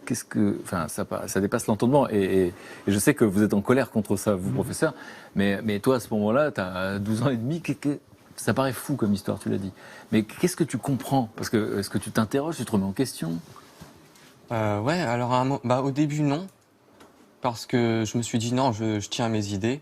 Tes idées, ça veut dire quoi à ce moment-là? Que j'avais rien dans ma tête, que c'était pas dans ma tête. Bon, il y a toujours une part de psychologie, que je veux bien l'avouer, que ce soit les douleurs ou quelque chose comme ça. Mais je savais au fond de moi que ce que je ressentais et mon état, il n'était pas dû à un état psychologique faible ou autre. Et ça, je l'ai toujours défendu, jusqu'au moment où j'ai été hospitalisé pour la 5e fois, où mon état, il était pitoyable, je faisais 29 kilos. J'étais sous morphine, tout ça. Et alors là, on m'a transféré dans ce qu'on appelle un service original. Donc il y avait des enfants. Le mot est censé rassurer, il est plutôt inquiétant. Le mot, pour moi, il était inquiétant. Mhm. Donc je suis allé dans ce service le jour même, donc privé un peu de tout contact à l'extérieur, en plus de mon état qui était déjà abominable. Tu as un état physique terrible, la médecine ne sait pas ce que tu as, C'est ça. et, alors là, et on t'enferme, on te coupe de manière autoritaire des autres. donc je discute avec quelques enfants forcément du service, vu que c'est un peu ce que je peux faire la journée encore, c'est parler. Et je découvre qu'il y a des enfants anorexiques, des enfants qui ont fait des tentatives de suicide, des enfants qui pour le coup, eux, ont des problèmes psychologiques ou psychiatriques. Et toi, tu as la sensation qu'il y a quelque chose de physique, ce qui va se confirmer plus tard, mais à ce moment-là, c'est une conviction, C'est et ça. personne ne t'entend. Surtout ça, c'est que personne ne m'entend. Et puis la façon dont j'étais traité aussi. C'est-à-dire? Donc c'est-à-dire qu'on me forçait à me mettre au fauteuil et que j'avais une scoliose. Donc en fait, à ce moment-là, on t'oblige à te tenir assis alors que tu n'en es pas capable physiquement. C'est ça que tu veux dire? C'est ça. Donc on met quand même un fauteuil parce que voilà, c'était nécessaire, un fauteuil adapté. Mais on me plie mes jambes et on me redresse. Donc finalement, ça ne servait à rien. On me disait non, t'as pas mal, c'est dans ta tête. Voilà. Et à ce moment-là, c'est vraiment là que je me suis remis en doute. J'ai dit non, c'est pas possible, j'ai vraiment quelque chose dans ma tête. Surtout que je voyais plus mes parents qui, pour l'instant, me rassuraient. Enfin, ils m'ont rassuré tout au long, en fait. Ils me disaient non, nous on croit que c'est pas dans ta tête, tout ça. Là, j'avais plus personne. Et ça, enfin, C'est fou cette phrase. c'est Parce que tu as eu la pudeur jusqu'à présent, depuis que tu parles, de ne pas parler de cette douleur, de ces douleurs. Donc tu comparais ces douleurs à quoi pour qu'on comprenne? Parce que tu étais à 10 sur 10 quand on parle d'échelle. C'était comme si c'était plein de douleurs qui arrivaient en même temps et qui me rongeaient les os, les muscles, tout ça. Mais c'était vraiment à l'intérieur. Et c'était ça qui était horrible. Donc il y a les douleurs physiques terribles, pas grand-chose qui les apaise, aucune information sur ce que tu as, personne ne sait ce que tu as. Donc ça c'est quand même plutôt inquiétant. Et le monde médical sur lequel, a priori, on est supposé pouvoir compter, à ce moment-là, tu le vois comment, à ce moment-là? J'ai plus confiance. Et puis je suis en colère en fait. C'est de la colère qui vient aussi. Donc ça c'est avant que je perde l'espoir de vivre encore. Ça veut dire quoi cette phrase? Parce que c'est une phrase que tu as prononcée auprès de ta maman. Auprès de ma maman, je lui ai dit droit dans les yeux. Donc un samedi, je lui ai dit droit dans les yeux que j'allais me laisser mourir parce que mon état, je le supportais plus. Et puis voilà, moralement, j'étais fini. C'est bien ça, j'étais fini. Mais malgré ça, j'ai toujours tenu bon. Et c'est mes parents qui ont pris l'initiative donc d'envoyer le dossier À l'association. à l'association. Et puis Association quoi? De la maladie de Lyme. De la maladie de Lyme, tout à fait. Et le lendemain, mes parents avaient une réponse. Et à partir de ce moment-là, donc une semaine après, j'étais accepté dans le service, enfin pas le service de Monsieur Perron. Parce que M. Perron, ça s'occupe des adultes, Des adultes, et là tu es avec les enfants. Madame Estourné, ouais. Est-ce que tu étais au courant? Je reviens à vous dans un instant. Est-ce que tu étais au courant qu'à un moment donné, tes parents étaient menacés et qu'on leur disait qu'on allait leur enlever la garde de leur enfant? Ah bah tout à fait. Déjà, quand j'ai vu les gendarmes débarquer à la maison, moi à ce moment-là, j'étais en haut. Donc quelqu'un sonnait et je me doutais pas que c'était les gendarmes parce que je n'avais pas les raisons de leur venue. Et puis quand mes parents m'ont expliqué, puis Puis quand ils ont commencé à parler aussi, je me suis dit, c'est vraiment un truc de fou. Je sais pas comment mieux le qualifier, en fait. C'est vraiment ça. Mais je trouve pas de mots non plus. Tu sais, Non. les mots, c'est mon métier et je n'en trouve pas. C'est-à-dire que ça paraît fou. Ça paraît fou. C'est ça. Parce que toi, tu souffres et on ne te soulage pas. On accuse tes parents. On les menace d'enlever la garde de leur enfant. Et toi, il n'y a personne sur Terre qui peut t'aider, en fait, à ce moment-là. Professeur, vous êtes professeur de médecine, Oui. vous connaissez cette maladie, vous allez nous expliquer comment ce monde médical peut passer à côté, quelle est l'explication. Et avant de nous dire de quoi il s'agit, quel est votre sentiment, votre sensation quand vous lisez le dossier médical de ce garçon? Malheureusement, ça me tue parce que des dossiers comme Yannick, je pense qu'il y en a des centaines en France dans les hôpitaux psychiatriques, parce que depuis l'affaire de Yannick, j'ai eu vent d'autres histoires. On a même accusé les parents d'empoisonner leurs enfants, on leur a retiré la garde, des choses horribles qui vont en justice.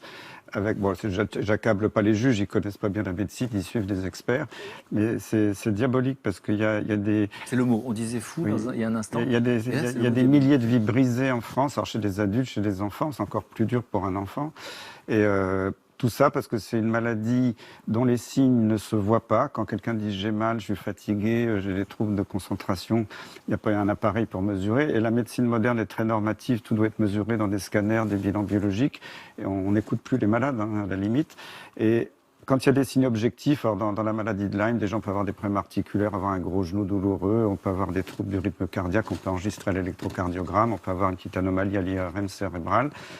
Mais ces signes, si on les voit, on les constate, ils sont réels, mais ils ne sont pas spécifiques de la maladie de Lyme. On peut les voir dans la polyarthrite rhumatoïde, dans la fibromyalgie, dans plein d'autres maladies. Donc entre des signes qui ne se voient pas et des signes qui ne sont pas spécifiques, on a tous les ingrédients pour faire une maladie imaginaire, surtout que le test diagnostic biologique, la fameuse sérologie, est très mauvaise et c'est reconnu par beaucoup de publications scientifiques de très haut niveau et même par des autorités de santé dans beaucoup de pays. Parce qu'en fait, effectivement, dans la batterie de tests qui avait été fait, on avait cherché la maladie de Lyme. Évidemment, les parents ne savaient pas de quoi il s'agissait, il y avait beaucoup. Et le test était négatif, mais ce test n'est pas fiable. Et donc, on va le retrouver. Avant que vous nous disiez de quoi il s'agit comme maladie, ce qui est diabolique, c'est votre mot, je le reprends, c'est qu'en fait, il y a quelqu'un qui a une maladie qui se soigne, en tout cas, qui se soulage avec des antibiotiques. Oui. Mais comme on n'a pas réussi à le diagnostiquer, on a décidé que c'était un problème psychiatrique. Et on enferme ces gens qui sont en train de souffrir le martyre. Et j'ai une psychiatre récemment qui m'a avoué, depuis que j'ai pris conscience du problème de la maladie de Lyme, je recommence à examiner mes malades. Elle m'a dit c'est la première fois depuis 20 ans que je déshabille un malade pour l'examiner. Elle faisait quoi pendant 20 ans? Elle parlait aux malades. Le psychiatre, il parle. Il ne regarde pas les symptômes. Le psychiatre parle au lieu d'écouter. Il écoute aussi, mais il écoute ce qu'il veut, quoi. Je ne parle pas de tous les psychiatres, Non, il y a bien sûr. d'excellents Mais psychiatres. ce que je veux dire, c'est que ce cas particulier, qui paraît être dingue, diabolique, et c'est votre terme, on disait fou il y a un instant, en fait, d'autres humains sur cette terre le vivent. Il y a 1 million de personnes en Europe qui sont diagnostiquées. Donc Chaque année, oui. 1 million de personnes chaque année. Oui, c'est une estimation qui n'est pas encore publiée, mais qui repose sur des données assez solides. En tout cas, en France, c'est 30 000 personnes avérées et il y a tous ceux qui ne sont pas diagnostiqués. Et donc, ce que je veux dire, c'est que quand on dit diabolique, c'est que c'est quelqu'un qui souffre d'une maladie c'est physiologique et on lui dit c'est dans sa tête et on l'enferme. C'est assez dingue. Et vous, qu'est-ce que vous ressentez, vous qui êtes habitué malheureusement à ça, qu'est-ce que vous ressentez quand vous voyez le dossier médical de cette Moi, quand j'ai vu son dossier, ce qui m'a sauté aux yeux, c'est déjà que les parents, vous savez, après la piqûre de tique, le début de la maladie, 1 fois sur 2, il y a une tache rouge en cocarde qui s'étend. Et Yannick a vu ça autour du nombril parce qu'il se promenait en forêt avec son chien. Parce que la maladie de Lyme s'attaque par la piqûre de la tique, la plus souvent. Et les parents avaient pris en photo cet érythème, cette tache rouge, l'avaient montré au médecin qui disait « oh, c'est rien ». Et quelques mois après, il a commencé à être malade. Donc déjà, le diagnostic aurait dû être fait sur la tache rouge. Donc c'était le premier problème. Il y avait une anomalie des globules blancs qui n'était pas normale. On a dit que c'était la leucémie, mais après on a dit que c'était psychiatrique. Moi, je ne connais pas des anomalies des globules blancs qui soient psychiatriques. Il avait eu des ganglions, c'est pas psychiatrique. Il était paraplégique, il ne pouvait plus bouger ses jambes. Alors, on a dit que c'était une conversion hystérique. Ceci dit, moi j'avais vu le compte-rendu d'un neurologue qui avait dit qu'il a une vessie neurologique. C'est comme le sphincter de la vessie n'était plus commandé. Il avait plusieurs litres d'urine qui stagnaient, il n'était même pas sondé. Il était dans un état de détresse. Et quand je l'ai vu arriver à Garches, il avait la peau sur les os, il avait des taches rouges partout, il hurlait de douleur, je ne pouvais pas le toucher.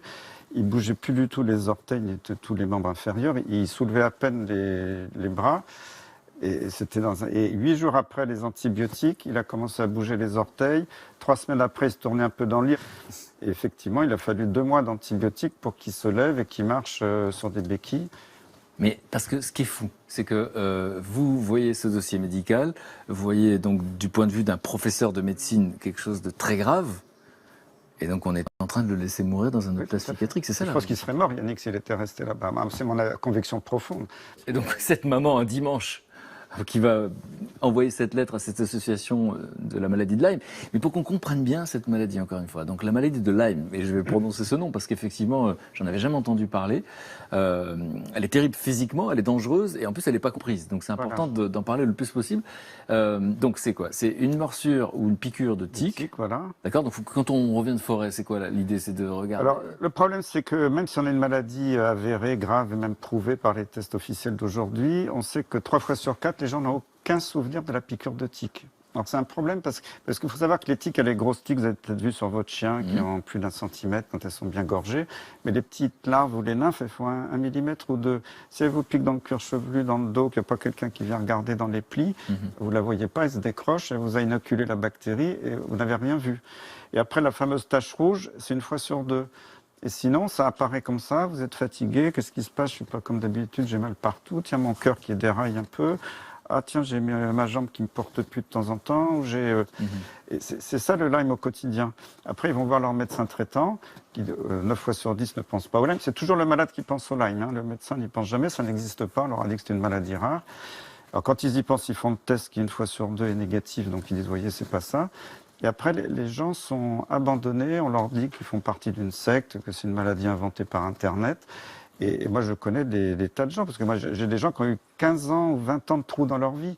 Je me souviens d'un monsieur, sa femme, il avait acheté une maison pour la retaper, il est devenu un légume total. Sa femme est partie en disant « t'es un feignant », son employeur l'a viré.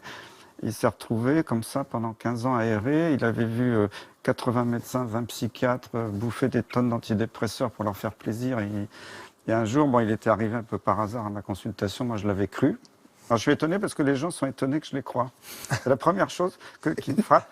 Étonné. Et Yannick, toi qui n'avais plus confiance en personne, quand tu vois ce professeur et qui te diagnostique quelque chose, la réalité c'est quoi? Quelle est ta sensation au début? Tu le crois plus? Tu crois pas? Alors ouais, c'est ça. Alors je suis arrivé dans le service donc de Madame Estourné, et donc une infirmière vient me voir. Et elle me dit donc tu as quelle maladie? La maladie de...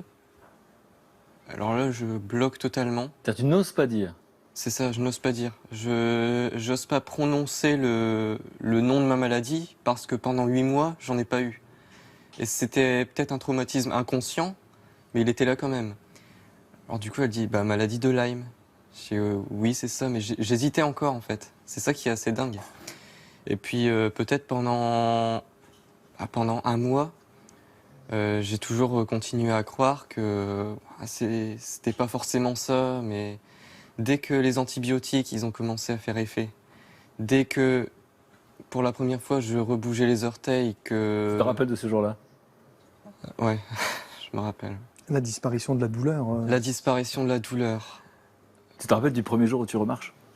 Alors justement, donc j'étais descendu pour ma séance de kiné.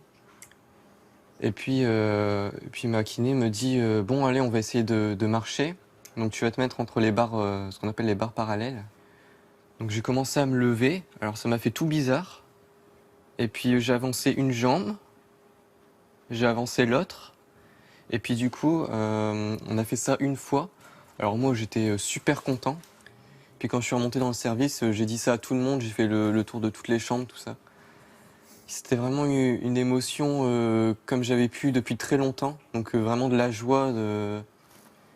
Enfin, c'était presque euphorique, justement. Pendant tous ces mois, tu n'avais aucune raison de te réjouir, en fait? Non. Enfin, il n'y avait que des mauvaises nouvelles. J'espérais, mais je me réjouissais pas. C'est surtout ça. Et ma kiné, elle me dit, passe-moi ton téléphone, je vais te filmer en train de marcher et on va envoyer cette vidéo à ta mère et à ton père. Et là... Et vous recevez la vidéo, donc pour rappeler l'endroit où vous êtes, j'imagine. Oui, tout à fait. C'est merveilleux. Hein. Il y avait un côté miraculeux. Ah bah oui. Il marche, il est debout.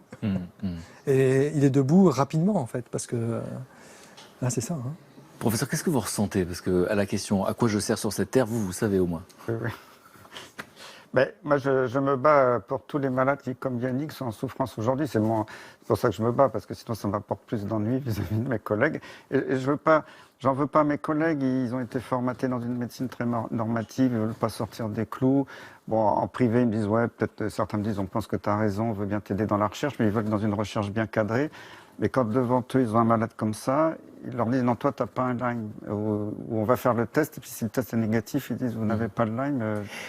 Par exemple, vous savez qu'à ce moment du récit, je n'arrête pas de penser à ces gens qui étaient les interlocuteurs traditionnels et qui disaient laissez-nous faire, vous êtes parents, etc.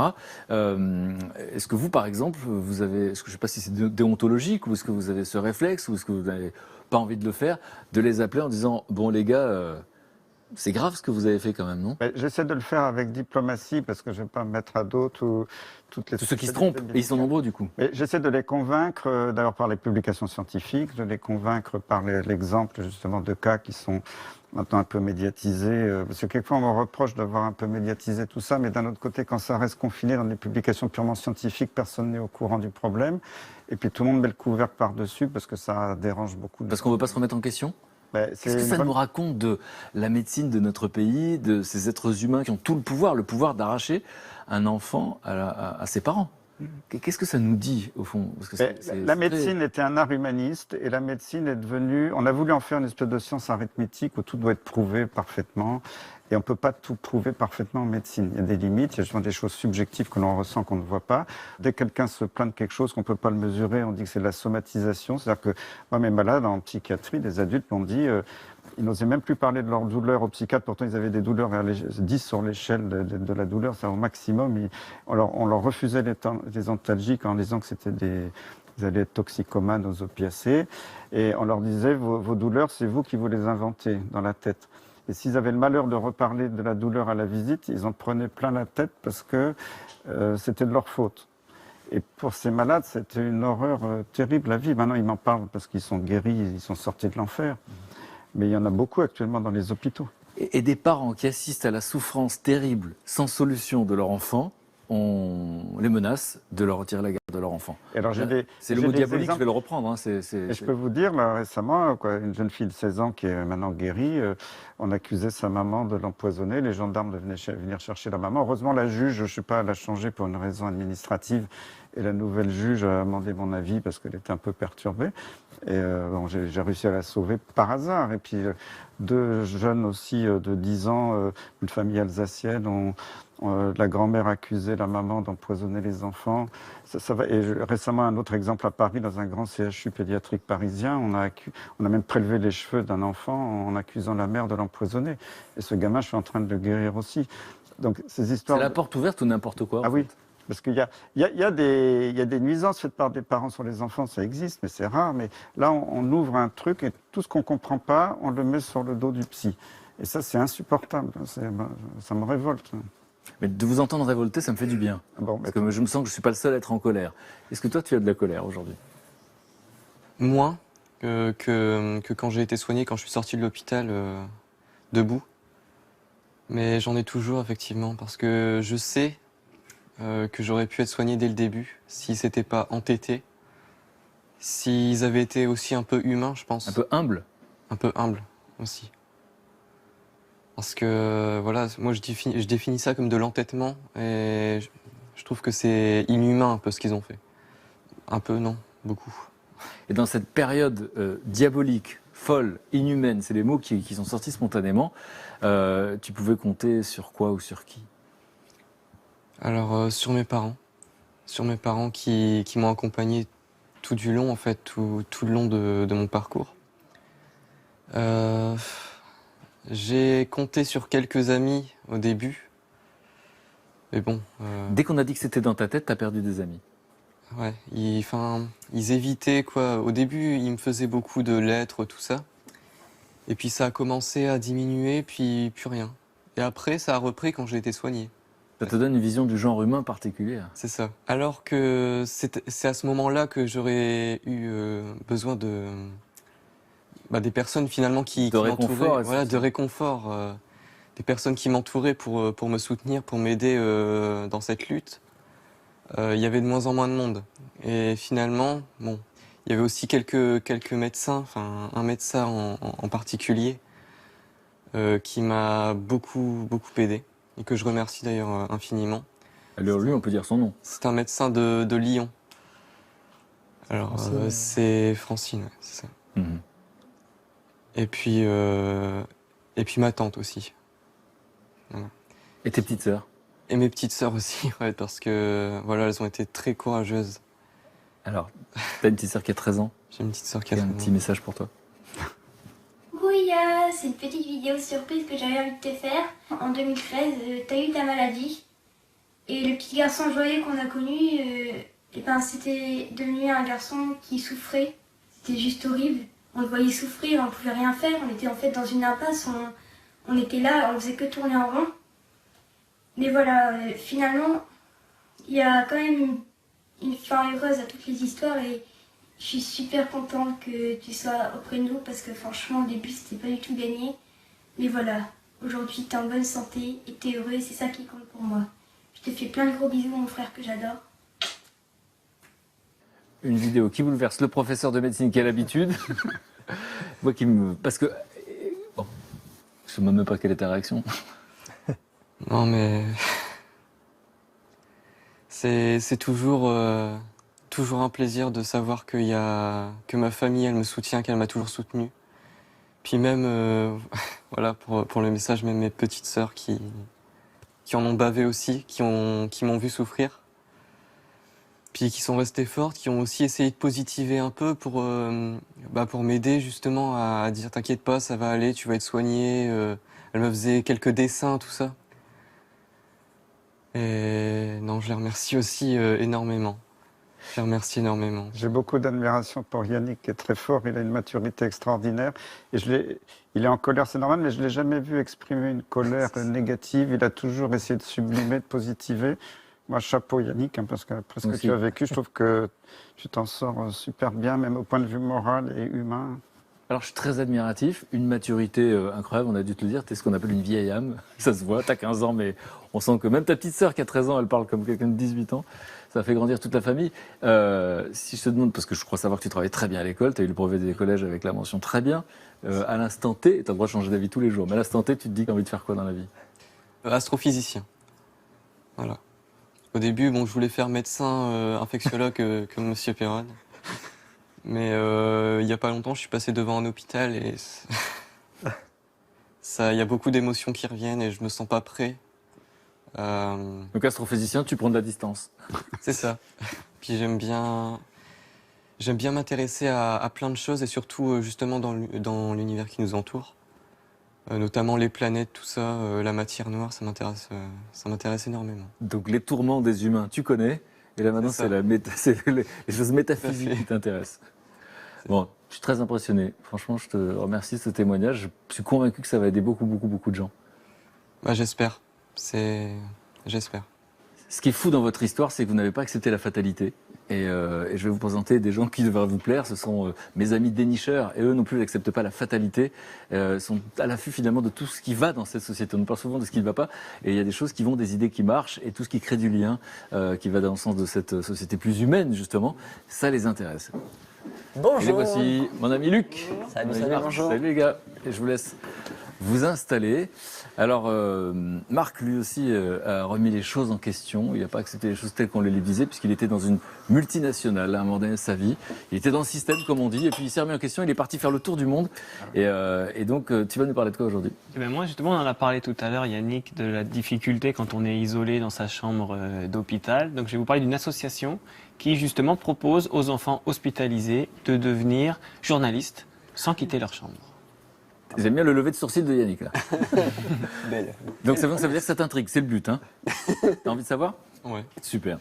Et Luc, mon camarade Luc, qui effectivement régulièrement vient ici pour nous parler de ce qui crée du lien dans cette société, ce qui apporte de la chaleur là où il n'y en a pas toujours. Et là, tu vas nous parler de quoi? Alors moi, je vais vous parler d'une association qui s'appelle l'Envol. C'est une association à but non lucratif qui existe depuis 20 ans. Et depuis 20 ans, eh bien, ils proposent des séjours à des enfants malades. Des séjours dans des centres où ils vont faire tout un tas d'activités. Alors, c'est des enfants gravement malades, qui sont atteints de cancer, de leucémie, atteints par le virus du VIH aussi. Certains sont aussi en rémission. Et donc on leur propose des séjours très encadrés avec des animateurs, du personnel médical. Et depuis peu, ils ont décidé d'ouvrir justement dans ces centres de l'envol les séjours à la fratrie, aux frères et aux sœurs. De se dire, tiens, l'enfant malade aussi a besoin de faire ses activités avec son frère et sa sœur. Et depuis le week-end dernier, ils viennent d'ouvrir à toute la famille. Alors on a tourné un reportage, enfin Laetitia, qui travaille avec nous, a tourné un reportage à Mandres-les-Roses, dans le Val-de-Marne. Et votre regard nous intéresse là-dessus, juste après.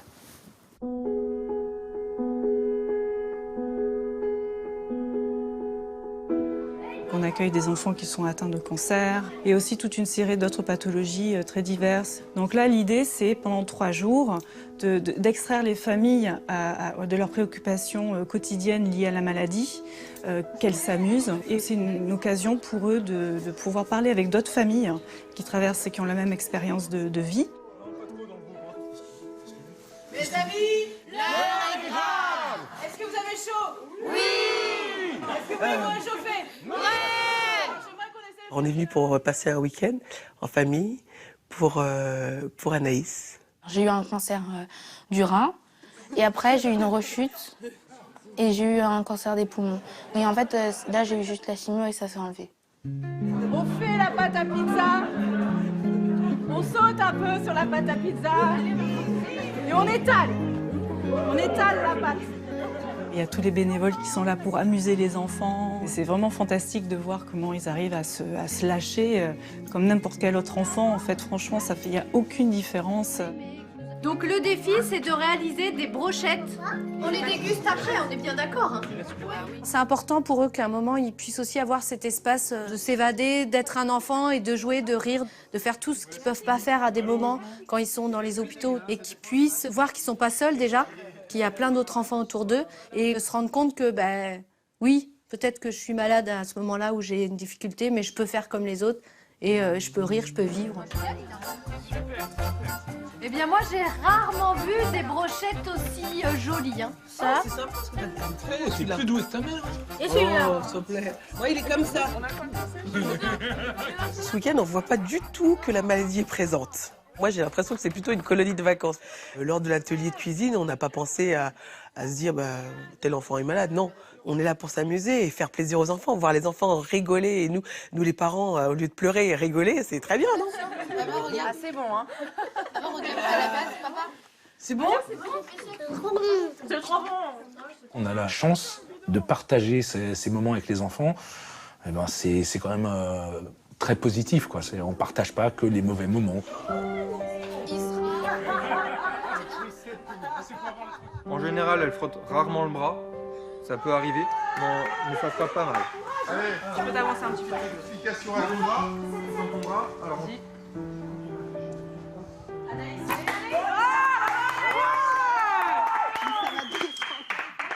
C'est important pour moi de faire ces week-ends parce que c'est bien d'être avec d'autres enfants qui ont la maladie. Parce qu'on peut parler de tout. Je crois que c'est depuis que j'ai fait l'envol que je parle avec tout le monde. Parce qu'avant, je restais tout le temps dans ma coquille. Je vais devenir bénévole. Parce que c'est bien, tu aides les enfants, leur transmettre de l'espoir.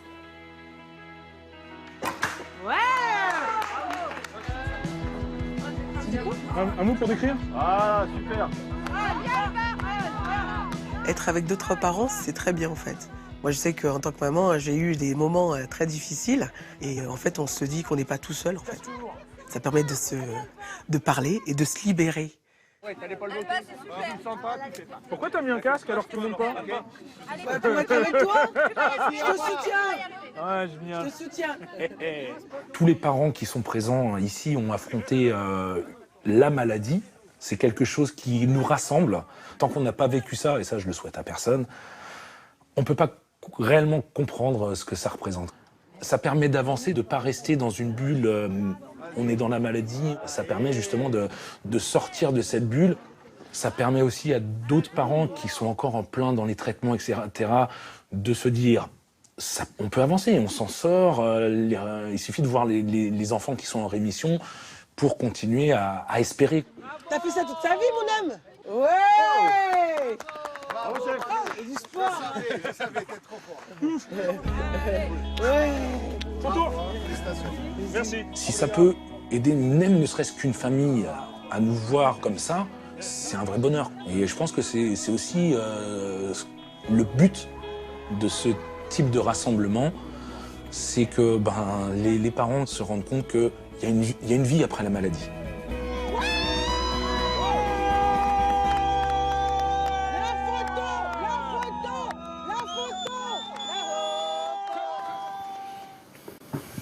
Je laisse d'abord toi réagir. Parce que toi, tu as connu le milieu hospitalier 5 fois.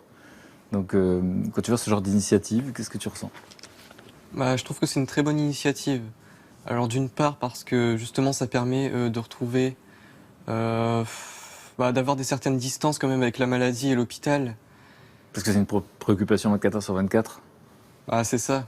Mais je trouve que des initiatives comme ça, c'est vrai que c'est intéressant. Ça permet peut-être d'être conscient que la personne elle est malade, mais en même temps de vivre comme si... De vivre autre chose. De vivre autre... ouais, c'est ça, tout à fait. Oui, c'est ça. L'idée, en fait, de ces stages, enfin, de ces séjours, c'est ce qu'on appelle la thérapie récréative. Je n'avais jamais entendu parler de ce terme avant. En fait, l'idée, c'est de se lancer des défis. De se dire, je suis malade, je suis tout le temps... Non. Là, non, c'est, tu vas voir, tu vas arriver à monter ce mur d'escalade. Tu vas arriver à tirer à l'arc alors que tu as mal dans les membres, Après, de se rendre compte justement qu'on a réussi à surpasser ces défis. Et là, on se dit, je ne suis pas que quelqu'un de malade. Et ça, pour la résilience, en fait, pour aller mieux et pour se soigner, les médecins sont convaincus que c'est super. J'ai un médecin juste en face de moi. Je trouve ça superbe que la famille soit autour de la personne qui est malade. Et ça me rappelle beaucoup d'activités qui ont lieu dans mon hôpital à Garches, parce que Garches, c'est l'hôpital de la personne handicapée par excellence. Et il y a des écoles autour spécialisées, il y a des activités sportives, des activités récréatives, aussi bien pour les adultes que les enfants. On voit des courses à fauteuil roulant, ils s'amusent beaucoup. Et je trouve que c'est très important pour la prise en charge globale du patient. Est-ce que c'est récent dans la médecine, tout ça, finalement? Parce qu'on présente ça comme une initiative extraordinaire. Il y en a d'autres, évidemment. Il y a des initiatives probablement très anciennes, mais peut-être localisées. On n'en avait pas conscience. Mais je crois qu'il y a une prise de conscience plus globale maintenant, parce qu'il y a beaucoup de maladies qui peuvent être concernées. Yannick, vous n'avez pas réagi à ce reportage? Aller de l'avant. Toujours poussé, on y arrive. C'est votre vie. Ouais. Alors, ce qui est super, c'est que c'est totalement gratuit, d'accord? Ça ne coûte rien, d'accord? Jusqu'en 2011, c'était pris en charge par la Sécu. Les modes de remboursement ont changé, mais l'association continue grâce à des mécénats, grâce aux bénévoles qui viennent aussi, mais aussi grâce à des financements privés et publics. Ils arrivent quand même à faire en sorte que les familles n'aient rien à débourser. Alors, le bilan de ce premier week-end, avec les parents qui sont venus, il est extrêmement positif. Les dirigeants de l'association sont très contents. Alors on l'a entendu, puis ça s'est vu sur les visages. Voilà, et je peux vous dire qu'à la fin, les 15 familles ne voulaient plus se quitter. Et il y a eu beaucoup de larmes. Est-ce qu'on crée du lien, justement, parce que tu as parlé, effectivement, à un moment donné, tu dis quand j'ai remarché, je suis monté dans les services pour le dire, parce qu'à ce moment-là, c'est ton monde à toi. C'est ça. Si vous voulez, on crée des liens parce que si vous parlez dans l'hôpital, avec les infirmières, tout ça, parce qu'on vit 24 heures sur 24 dans ce milieu-là et c'est important, je crois, d'avoir des relations que je n'ai jamais eues d'ailleurs durant les 5 hospitalisations qui ont précédé. Mais là, c'était vraiment quelque chose parce qu'on essayait au moins de me comprendre. À Garches. À Garches, tout à fait. On essayait de me comprendre et on essayait justement de me faire penser à autre chose tout en prenant en compte ce que j'avais. Juste pour conclure, l'Envol, cette association, a été reconnue d'utilité publique depuis 2001, donc ils sont efficaces depuis 2001, et ils sont surtout dans le même réseau de l'association Serious Fun Children's Network. Je ne sais pas si vous avez entendu parler. Par le réseau des enfants sérieux drôles. En gros, c'est une association extrêmement connue aux États-Unis, qui fait autorité et qui est patronnée, qui a été créée à la base par l'homme le plus classe du monde, après moi bien sûr, c'est Paul Newman. C'était l'association de Paul Newman. Et donc elle fait partie du même réseau parce qu'il avait une grande association très reconnue qui aidait les... Ah, vous en avez entendu parler. Et qui aidait les enfants malades. Voilà. Merci camarade. Avec plaisir. Marc, Moi, j'ai été hospitalisé, mais pas très longtemps. Moi, c'était même pas 5 jours pour une appendicite. Ah oui, moi donc, aussi, ouais. rien de très Oui. glorieux. Mais c'est vrai que j'ai senti, moi, cet isolement dans lequel on est, ce décalage quand les autres vont à l'école et que nous, on est là, on découvre un monde qui est un peu perturbant. Et donc là, je vais vous parler d'une association qui s'appelle La Plume de Swann. Et c'est donc une initiative, souvent c'est ce qu'on aime bien montrer ici, c'est que c'est souvent une personne qui est face à un problème et qui du coup, à son échelle, décide d'agir, puis ça prend de l'ampleur. Là, cette personne-là, qui était une ancienne directrice, qui est toujours d'ailleurs directrice d'agence de presse, va voir sa filleule qui est hospitalisée, qui s'appelle Swann. Elle a 6 ans à l'époque, et elle décide, quand elle constate à quel point elle est seule, isolée, de rassembler un peu ses collègues et de lui proposer de faire un journal. Et à travers ce journal, en fait, avec d'autres enfants de l'hôpital, d'aider les enfants à s'évader. Moi, j'ai rencontré des gens pendant le voyage qui m'avaient dit, moi, c'est en prison que j'ai trouvé ma liberté. Comme quoi, on peut être enfermé dans un endroit, mais quelque part, l'esprit, quand il est stimulé d'une certaine manière, permet d'aller au-delà des limitations. Tu parles sous l'avis du professeur qui hoche de la tête. Vous confirmez que... Oui, tout à fait. Puis il faut, Internet peut être important parce qu'il y a des bouquins, mais il y a aussi le fait d'avoir la Wi-Fi dans certains hôpitaux, ce qui n'est pas partout, mais ça peut libérer des patients qui sont pour des durées de séjour très prolongées. Ils peuvent être en contact avec le monde entier, envoyer des mails. Sortir du confinement. Voilà. Et là, il va encore plus loin. L'idée, c'est qu'ils puissent construire un journal. Et donc, ils sont non seulement, ils sont plus seulement consommateurs, mais ils deviennent aussi acteurs et actifs du coup de ce journal-là. Donc, c'est le journal qu'on. Moi, je suis convaincu que ça avait existé là où tu étais. Tu aurais fait partie du projet. Et on peut peut-être voir l'association. Voilà. Ouais. Donc, les journalistes bénévoles viennent 2-3 fois par semaine. Donc, il y a 3 hôpitaux qui sont partenaires. Il y a à Paris Trousseau, l'hôpital Necker et le CHU de Nantes. Et donc, ils viennent avec les enfants et donc leur proposent à travers des découpages, des articles. On va montrer, si vous voulez, un petit peu plus en détail à quoi ça ressemble ce journal qui s'appelle donc La Plume de Swann, qui était cet enfant, Swann. Donc, les enfants deviennent journalistes. Qui deviennent journalistes. Illustrateurs. Illustrateurs, voilà. Là, par exemple, j'ai pris, c'était un numéro sur le pouvoir. Ils disent des choses très sensées, d'ailleurs, les enfants. Voilà, par exemple, on a Aminata, 14 ans. Si les enfants avaient le pouvoir, ce serait mieux que les adultes, car les adultes, ils pensent plein de trucs tout le temps. Et ce qui est important, c'est de penser l'avenir, mais pas d'y penser comme les adultes. Donc là, elle adresse le problème du court-termisme en politique, oui, puis sans trop le savoir. Yes, mais la traduction de Marc, juste ensuite. Tout à fait. Une autre, par exemple, très intéressante, celle-là. C'est quoi la droite et la gauche? Alors, Kevin, il n'y a pas de réponse. C'est comme si on posait les questions, pourquoi les poissons ont des branchies? Et pourquoi ça te plaît cette réponse? Parce que, en fait, j'aime bien la fin, il dit, ou pourquoi la Terre tourne sur elle-même. C'est des questions qui servent à rien, donc peut-être qu'il voit plus de différence entre la gauche et la droite, c'est peut-être ça qu'il voulait dire. Où il n'y a pas de réponse, il dit, je serai centriste, comme ça, je m'embrouille avec personne. Ce qui n'est pas faux, parce que les centristes s'embrouillent quand même aussi. Donc bref, les gens bien ne font pas de politique, disait Alain, et les enfants s'en rendent compte. C'est très bien. Donc voilà, ça c'est un sujet, c'était sur la politique. Donc on voit donc il y a à la fois des dessins, des maquettes. Donc c'est fait par des professionnels en fait qui aident les enfants. Donc ils font leur collage. Il y a des enfants de 4 ans jusqu'à 18-20 ans qui participent à ça. Et donc l'idée voilà, c'est vraiment de participer à un projet. Voilà. Donc les journalistes viennent, discutent du sujet, d'un thème, d'un numéro, et avec ces enfants-là, ils commencent à rédiger. Certains vont faire des recherches sur Internet. D'autres donnent leur envie, donc il y a des sujets de fond et puis en même temps il y a des petites brèves sur certains sujets. Là c'était sur la guerre, il y en a sur changer de vie. Et donc tout ce que ça permet, voilà, c'est de sortir de cet isolement, d'essayer de se projeter parce que souvent, et je sais pas si toi c'était la même chose, mais on parle souvent des mêmes sujets, de la maladie quand les gens viennent te voir. Et là ils apprennent quelque chose aux gens qui viennent les voir. Donc ça les sort aussi des mêmes conversations et ça leur donne cette ouverture-là. Donc il y en a plein qui racontaient là quand je discutais avec eux que ils viennent, ils sont fatigués. Quand le journaliste vient, tout d'un coup, il y a quelque chose qui se réanime, ils retrouvent de la force et du coup après voilà, ils se mettent dedans, ils se rendent compte qu'à la fin de la journée, ils ont de l'énergie, c'est revenu. Donc voilà, c'est ce type d'initiative qui permet, pour l'instant il y a plus de voilà, quasiment 1500 enfants qui ont participé. Il y a eu 36 numéros et donc on peut s'abonner, donc c'est trimestriel. Nous on peut tous le lire? On peut tous le lire. Sur le net. Hein. Sur le net, c'est une fois par mois et sinon par trimestre, il y a un numéro papier. Ça s'appelle La Plume de Swann. Donc La Plume de Swann. Réaction de Yannick. À l'hôpital à Garches, alors j'avais pas ça, mais j'avais les ordinateurs, la PS4 aussi, la télé et les cours aussi à l'hôpital. On avait des salles de cours, tout ça, des TBI. Donc ça nous permettait aussi de penser un peu à autre chose, effectivement. Que mes 5 hospitalisations précédentes, il n'y avait pas tout ça. Du coup, quand on parlait entre jeunes, c'était souvent du même sujet, donc des maladies, tout ça. Donc ouais, c'est une bonne initiative quand même, parce que ça permet de sortir du monde médical un petit peu, et de se trouver d'autres occupations que les routines dont on a l'habitude à l'hôpital. Et ça fait naître des vocations, puisqu'il y en a plein qui sont devenus journalistes. Voilà, ils veulent devenir journalistes, ils se sont rendus compte de ce côté de créateur, en fait, ça c'est quelque chose de cette dimension créative. Ils retournent même à l'école avec une autre envie, parce qu'ils savent ce qu'ils veulent faire, ils ont touché du doigt quelque chose qui leur plaît. Bon, le professeur sourit à côté de toi, je suppose que vous trouvez l'idée. On devrait voter pour des enfants, mais je sais qu'il y a des maires qui ont pris des initiatives dans leur commune d'associer des enfants à des projets participatifs pour des idées. Et souvent, les gamins avaient des idées bien meilleures que les adultes. Bon, c'est la morale de l'histoire, en tout cas. Merci les camarades. Merci professeur. Merci beaucoup. Je voudrais dire qu'au mois de janvier, vous sortez un livre événement, on va dire, sur cette maladie qui touche beaucoup de gens et qui fait vivre quelque chose de diabolique, on l'a dit aux parents. La vérité sur la maladie de Lyme, chez Odile Jacob. Donc c'est important parce que vous consacrez votre existence et vous sauvez, parce qu'il n'y a pas d'autre mot, des familles de ce cauchemar. Merci beaucoup d'être venu. Merci à vous. Yannick, bravo. Tu as toute l'admiration de tout le monde. Merci. Donc on dit souvent que dans les épreuves, on sort grandi. Tu dirais quoi, toi, après un truc pareil, qui est tellement terrible?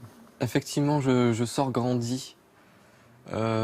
Moralement, ça m'a fait énormément évoluer, mentalement. Dans quel sens? Dans le sens où je suis un peu plus mature, je suis un peu plus... je pense un peu plus comme un adulte, si vous voulez. Un adulte pas obstiné. Parce que tu as eu affaire à des adultes obstinés et arrogants. Tout à fait. Et puis, je retiens quand même une certaine leçon de mon parcours qui est quand même assez difficile. C'est qu'il faut toujours tenir à ses idées, ne jamais baisser les bras. Et puis la famille, vraiment, c'est avoir des proches qui puissent aider aussi. Moi, ça a été ma famille, peut-être que pour d'autres personnes, c'est leurs amis. Mais je pense que la famille, c'est primordial, très franchement, parce que on vit avec eux tous les jours. Et si mes parents, pour le coup, avaient été du côté des médecins, je ne serais pas là pour en parler. Je ne serais pas là pour en parler. Ce que vient de dire Yannick est capital. Moi, j'ai des témoignages de malades où la famille n'a pas du tout cru en eux. Quelquefois, c'est le médecin traitant qui a dit que c'était un fou, que c'était une folle. Et j'en connais qui se sont suicidés parce que c'était le plus horrible pour eux de ne pas avoir l'écoute de l'entourage et que c'était encore plus dur que les souffrances de la maladie. C'est vraiment important que l'entourage comprenne. Voilà. Yannick, merci beaucoup. Et puis alors Yannick, ça a l'air d'un détail dans l'histoire, mais c'est qu'à un moment donné, les psys se sont dit, mais finalement cette famille est bizarre, ils ont le même prénom. Donc il y a beaucoup de familles bizarres dans le monde, il faut le savoir. Merci Yannick d'avoir accepté de parler de tout ça, parce que ça remue, forcément, de revivre tous ces épisodes terribles. Et je suis convaincu aujourd'hui que vous n'avez pas encore réalisé tout ce que vous avez vécu. Non. parce que moi ça me met en colère, je suis content de ne pas être le seul en colère. Donc voilà, merci beaucoup, merci pour votre confiance, merci à vous tous et comme dit le poète, ne pas partager est une perte de temps. Alors merci de nous en avoir fait gagner, merci beaucoup. Si vous aimez les belles rencontres, demain vous serez surpris par le témoignage de Valérie Andanson. Née à La Réunion en 1963 et adoptée en France, Valérie fait partie de ceux qu'on a appelés les enfants de la Creuse. Pendant des années, son identité lui a été volée jusqu'à ce qu'elle découvre enfin la vérité. C'est à force de courage qu'elle finira par retisser le fil de sa vie. Dans la Creuse, il n'y a que des blancs. Mes parents sont blancs. Mais comment se fait-il que je suis bronzée et vous, vous êtes blanc?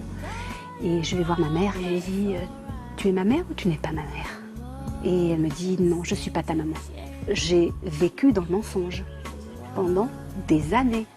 Je suis née à La Réunion, je suis réunionnaise, je veux redevenir réunionnaise. Et c'est mon combat personnel actuel. Battez-vous jusqu'au bout, ne baissez jamais les bras. Jamais.